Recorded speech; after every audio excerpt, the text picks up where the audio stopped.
Hallo, ich bin Jonas. Willkommen beim Nine Nah Tree Podcast. Heute werde ich das Buch zusammenfassen und besprechen. In ihrem Buch »Wenn das Kind in dir noch immer weint. Wie du die alten Wunden endlich heilst«.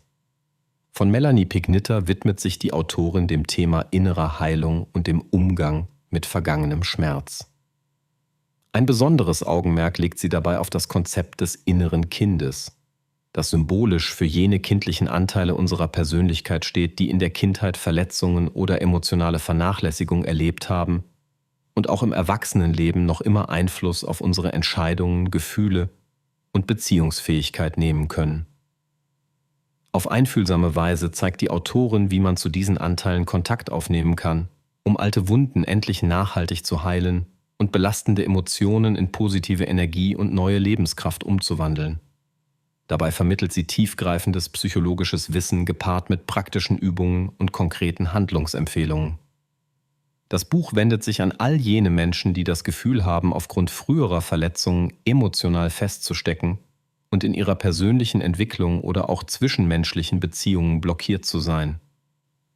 Indem Melanie Pignitter ihren Leserinnen und Lesern Wege zur Selbstakzeptanz und zur inneren Aussöhnung zeigt, bietet ihr Werk wertvolle Unterstützung dabei, einem erfüllteren Leben näher zu kommen und endlich den Frieden mit der eigenen Vergangenheit zu schließen.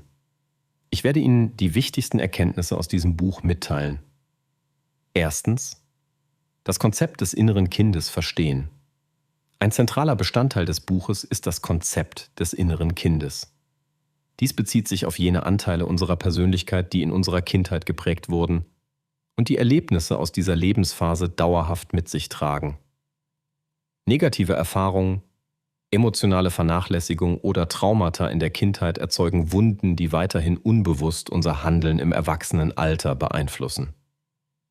Melanie Pignitter geht detailliert darauf ein, dass es wichtig ist, sich dieser Zusammenhänge bewusst zu werden, um emotionale Verstrickungen aufzudecken und letztlich eine Heilung zu ermöglichen. Sie beschreibt und erläutert, wie innere kindliche Anteile mit ängstlichem, verletzlichem oder auch wütendem Charakterzustand sich äußern können. Die Wiederherstellung der Verbindung zu diesem inneren Kind eröffnet Wege zur emotionalen Selbstwahrnehmung und zur Heilung tiefsitzender emotionaler Verwundungen.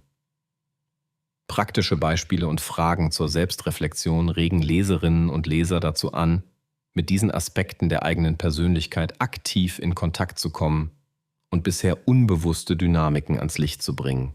Zweitens: Alte Verletzungen erkennen und aufarbeiten. Im nächsten Abschnitt geht es darum, die Ursachen und historischen Hintergründe für emotionale Muster und Verhaltensweisen ausfindig zu machen und klarer zu erkennen. Häufig liegen die Wurzeln für gegenwärtige emotionale Probleme in tiefsitzenden Kindheitserfahrungen, die bislang weder bearbeitet noch ausreichend reflektiert wurden.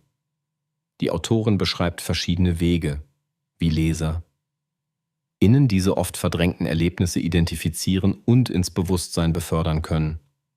Dazu nutzt sie Techniken wie Journaling, achtsame Selbstreflexion und systematische Aufarbeitung emotionaler Muster, die bereits seit Jahren oder Jahrzehnten als belastend empfunden werden. Sie betont, dass der erste wichtige Schritt darin besteht, diese alten Verletzungen zu erkennen. Denn nur was erkannt und benannt wird, kann anschließend auch bearbeitet sowie vergeben und schließlich geheilt werden. Begleitet wird dieses Vorgehen von spezifischen Reflexionsfragen, um vertiefendes Nachsinnen und offenes Ergründen eigener emotionaler und psychischer Muster anzuregen.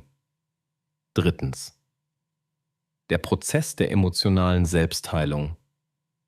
Ein zentrales Kapitel in Pignitters Werk dreht sich um den bewussten emotionalen Heilungsprozess. Hier gibt die Autorin praktische Anleitungen, wie emotionale Wunden gezielt und effektiv bearbeitet werden können. Sie stellt klar, dass Selbstheilung ein aktiver und kontinuierlicher Prozess ist, bei dem es um Wiederentdecken und Stärken eigener Ressourcen geht. Der Weg hin zu innerer Heilung umfasst Übungen wie Visualisierungen, Affirmationen und gezieltes Meditieren, um zu lernen, sich selbst zu vergeben und das Innerste zu beruhigen. So soll ein Zustand emotionaler Stabilität und innerem Frieden erreicht werden. Die Autorin hebt auch hervor, wie wichtig es ist, während dieses Heilungsprozesses Geduld und wohlwollende Beharrlichkeit aufzubringen, da alte Muster nur über kontinuierliche Arbeit nachhaltig verändert werden können. Praktische Aufgabenstellung und angeleitete Übungen bieten hierbei gezielte Hilfestellung, um die Reflexion und persönliche Fortschritte zu unterstützen und dauerhaft gesündere Bewältigungsstrategien zu erlernen. 4.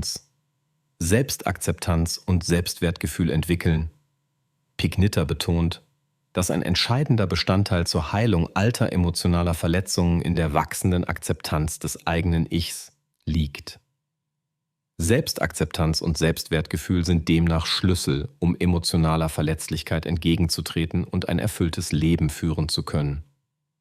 Die Autorin sensibilisiert ihre Leserschaft dafür, dass mangelnde Selbstliebe häufig dazugehört, wenn starke innere Verletzungen vorliegen. Sie zeigt, wie man durch gezielte Übungen wie positive Affirmationen und bewusste Wertschätzungsübungen eine gesündere Haltung zu sich selbst aufbaut.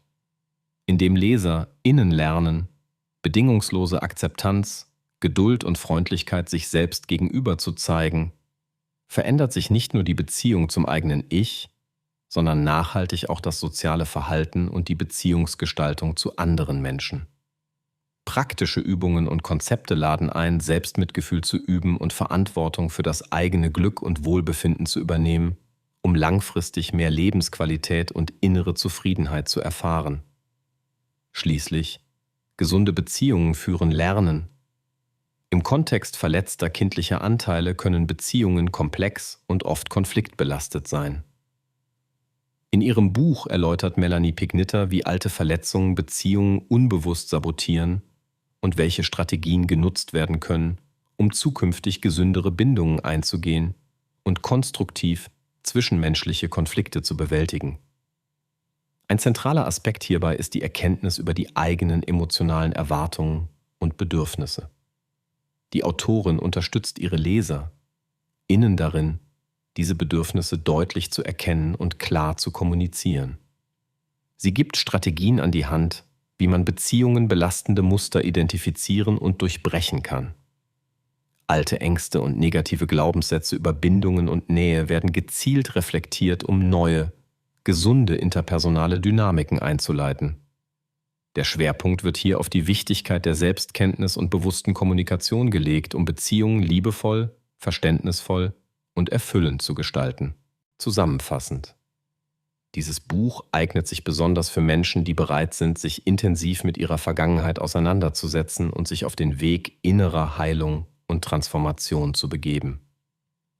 Wenn jemand das Gefühl hat, emotional festzustecken oder immer wieder ähnliche negative Muster in zwischenmenschlichen Beziehungen erlebt, bietet Melanie Pignitters Werk gezielte Unterstützung und Methoden, um grundlegende Veränderungen herbeizuführen. Wenn Sie unterstützen möchten.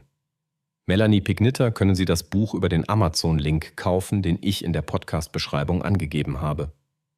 Lassen Sie mich nach dem Lesen des Buches wissen, was Sie davon halten, und teilen Sie Ihre Gedanken mit. Bis bald.